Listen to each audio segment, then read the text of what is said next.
Is up, legends? 28 days of namastes. We're on day 27. Oh yeah. So proud of you guys for sticking with it for this long, and I hope that you're proud of yourselves as well. So for today, I want to take some time out for reflection. So if you don't have a pen and paper, go ahead and grab something to write in, or your journal, or your gratitude journal, or whatever you have got. So really it's, I find it's not from the doing that we learn, it's from the reflecting on the doing. And so I think it's really important to take this time and just look back and think about what has changed for you in this past month by committing to this challenge. So a couple of questions that I can help you to just get the pen to paper to get you going if things don't come up right away is, for one, how do you feel? It's a question that seems really easy, that we ask each other all day long, how you doing? But we don't really get too deep within that. So take some time now and really just check in. How do you feel right now and today? And maybe even that will bring you into how you felt on other days. What things made you feel really good? What days were you feeling triggered? And what helped you get back to a place of joy? So it's not that we can't feel shitty some days, because that happens. That's life. Life is hard. But it's really about how quickly we can bounce back to these states of joy. And to me, a daily practice is what helps us to bounce back more quickly. So also, question number 2, what stuck? What rituals that you learned, what techniques, what tools have you already begun to implement into your life without a second thought?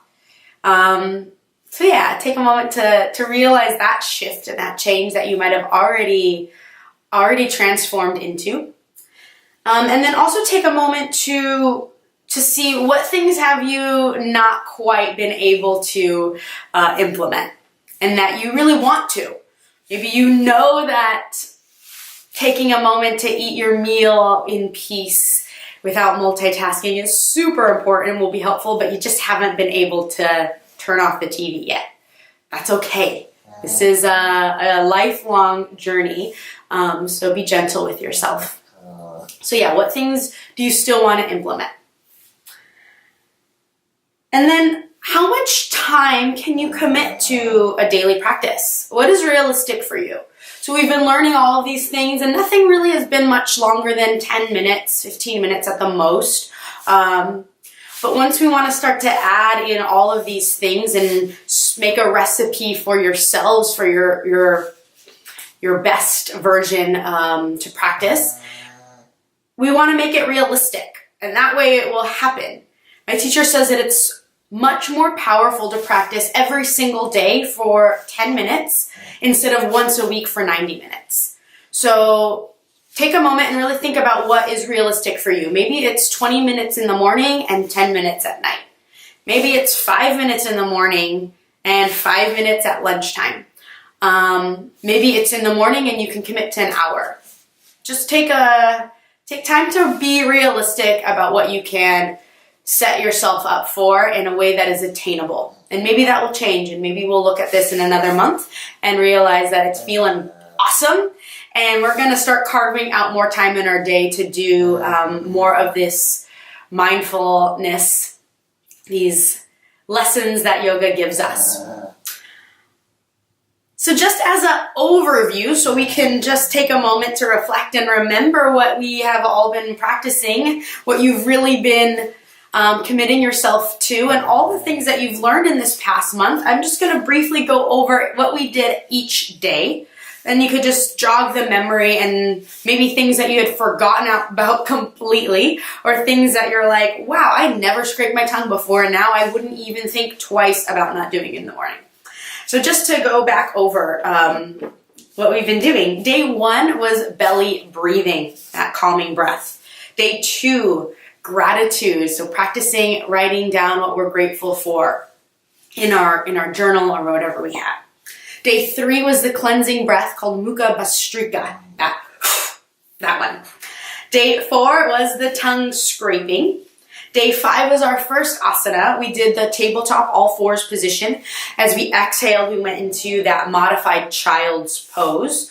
And we added in the work of Mula Bandha for extra grounding effect. Day 6, we started off our day drinking warm water, maybe with a little bit of lemon in it. Day 7 was our second asana, downward facing dog, where we really started to hone in the correct alignment for our bodies in order to keep our spine really nice and straight and elongated. Day 8, we did the neti pot, going and cleansing the nasal pathways. Day 9 was our third asana, Uttanasana, the standing symmetrical forward fold. Day 10, we learned Maha Yogic Pranayama, so the 3-part breath, increasing our lung capacity. Day 11 was Pranadharana, where we followed the breath to the point between the eyebrows, helping us to increase concentration. Day 12, we learned the Aum mantra, resonating it up the spine with each chant, and chanting it fully and powerfully. Day 13, we practiced alternate nostril breathing using our hand mudra for Nadi Shodhana. We can either use the fingers down for Visarga mudra or fingers up for Vishnu mudra. Day 14, we got a nice foot massage on Valentine's Day, maybe from ourselves, showing some self-love, or maybe from someone else. So sharing that bhakti, that love, with a little bit of oil, maybe even some delightful essential oils to add to that mix. Day 15 was Virabhadrasana 1. We went into that dynamically, and then we held pyramid and we held revolved triangle. So we got a 3-for-1 that day. Day 16, we did Utkatasana or chair pose. Day 17 was our balancing pose, Garudasana or eagle pose. Day 18, laying on our bellies, we worked with dynamic Shalabhasana, so strengthening the muscles in the lower back with that opposite arm and leg lift.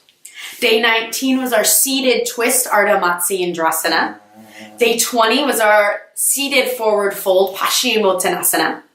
Day 21 was our delicious Shavasana, giving the mind and body time to rest.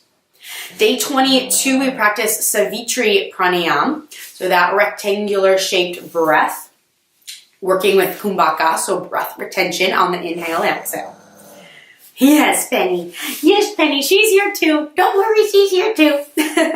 Day 23, we practiced our food sadhana. So eating in peace. Day 24, we learned the third eye kriya meditation. Day 25, I talked to you guys about essential oils and the power that they can bring to our practice. Day 26, we did our full, complete practice. So asana, pranayama, and meditation. Yeah, all the good stuff. And then today we have our day to reflect. So I hope that was helpful in enabling you to really see all that you have encompassed this past month, all that we've gotten to share, and just really being able to love ourselves more and to use yoga as the system to find our way back into our true essence, our true light, so that we can shine in all aspects of our lives. So I will see you guys for sure tomorrow. Don't forget to tune in. Tomorrow's a big day. We write our 40-day sadhana that we will implement. So this will keep going even beyond February. So that is all, yogis. Thank you so much for watching my channel. I am so humbled and honored to be here serving you. Let me know if you have questions. I haven't heard a lot from you guys. So I would love to know questions and what you want to continue to learn about as I continue to post videos for this platform, my community with you guys here. All right, have a rockin' rest of your day. Namaste.